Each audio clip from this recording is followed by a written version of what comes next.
నిజంగా చెప్పాలంటే నా భద్రత నాకు ఆశీర్వేసింది. ఈరోజు పొద్దునే నేను ఈ పర్యటనకు వస్తామంటే నా దృష్టికి తీసుకొచ్చాను.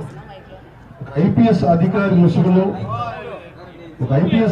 ముసుగులో ఒక వ్యక్తి తిరిగాడు, వచ్చాడు, మొత్తం ఫోటోలు తీసుకున్నాడంటే నేను అడిగాను, అసలు ఎవరన్నా ఒక ఐపీఎస్ స్థాయి అధికారి వస్తే ఎవరన్నా అడుగుతాం కదా, how come it polices overlook అంటే ఎందుకు దీన్ని చూడలేకపోయారు అనేది నా పేషి అధికారులతో మాట్లాడుతూ ఉన్నారు. ఇది కేవలం నాకు పనిచేయడం తెలుసు, రాష్ట్ర పోలీస్ శాఖ బాధ్యత, ఇది ఇంటెలిజెన్స్ శాఖ బాధ్యత, హోంశాఖ బాధ్యత, అలాగే డీజీపీ గారి బాధ్యత. నాకు పనిచేయడమే తెలుసు.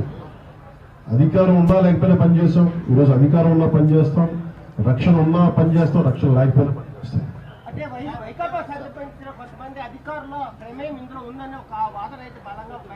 అంటే అది నాకు అంటే నేను వైకాపా విధి విధానాలను ఎదిరిస్తాం, కానీ ఒక మాట మాట్లాడబోయే ముందు దానికి సరైన ఆధారం లేకుండా మాట్లాడకూడదు.